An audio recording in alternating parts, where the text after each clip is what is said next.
The creation of the American Republic, with its written constitution and guarantees of personal, natural liberty, is the greatest political accomplishment in the history of the Western world.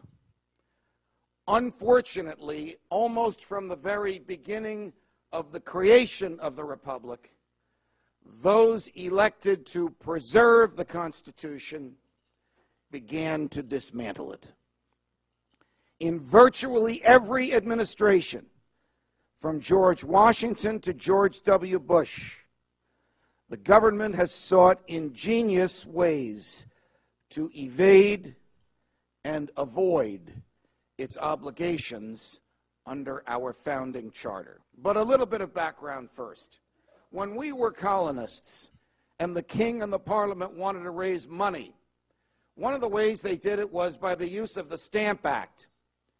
The Stamp Act required of colonists, not of people in the motherland, that they have on every official piece of paper in their home, every book, every pamphlet, every deed, every mortgage, every lease, even a poster to be nailed to a tree, the king's stamp, which bore an image of the king.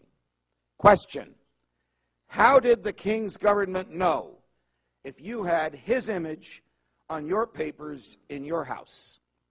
Answer: Parliament enacted the Writs of Assistance Act, a damnable piece of legislation that allowed British soldiers to write their own search warrants.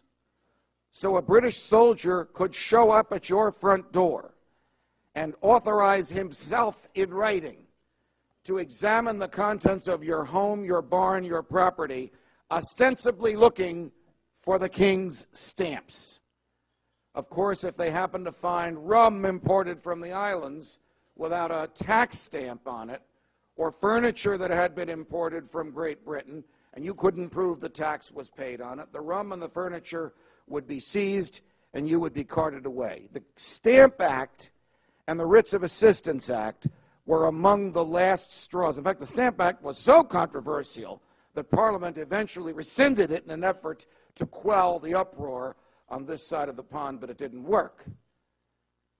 We wrote a Declaration of Independence. The great Thomas Jefferson wrote the Declaration of Independence with some editing from some of his political enemies, but it stands for the affirmation of the natural rights of human beings, because it says we are endowed by our Creator with certain inalienable rights, that among them is life, liberty, and the pursuit of happiness. We fought a revolution, we won the revolution, we wrote the Constitution.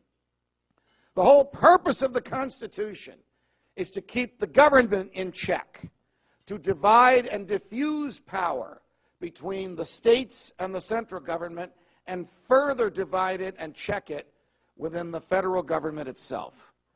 Much of the planning and the ideas behind the Constitution came from Greek and Latin and Roman, and to a certain extent even British experience.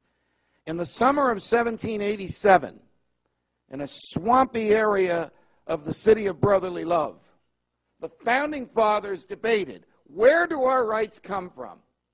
Jefferson, who was not there, Madison, who was there, argued that our rights come from our humanity, and our humanity is a gift from God, and that rights like freedom of speech and freedom of the press and freedom of association and freedom of travel and freedom of thought and freedom to develop your personality and the right to privacy are natural human rights that are as natural to us as the fingers on the ends of our hands.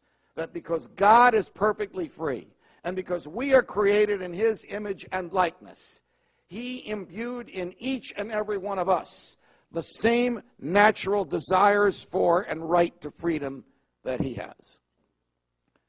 Hamilton and Adams, the big government guys, said that's a lot of baloney, because you can't have rights without a government to protect them. You only have the rights that the government lets you have. And our rights, therefore, come from the government. They don't come from our nature. It's clear from reading the document, the Constitution, that it is intended by the language in the Bill of Rights, the first 10 amendments which were added in the next 3 or 4 years, that it is Jefferson and Madison who carried the day, that the whole purpose of the document is to guarantee that our rights exist. Example, the First Amendment doesn't say the government shall give you freedom of speech. It says Congress shall make no law abridging the freedom of speech. This presumes that freedom of speech pre-exists Congress and it came from somewhere else, from our humanity. But none of this was new. The one thing that was new about the Constitution is the Fourth Amendment. The Fourth Amendment, which Justice Brandeis said is the right to be left alone, the greatest right of all the rights in civilized society, the right most valued by human beings.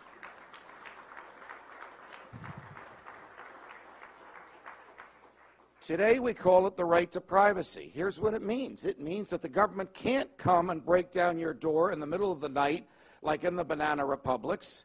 It must go to a judge, and it must present to a neutral judge what the Fourth Amendment calls probable cause, a phrase meaning it is more likely than not that in that house where we want to seize that person or that document, there is evidence of a crime.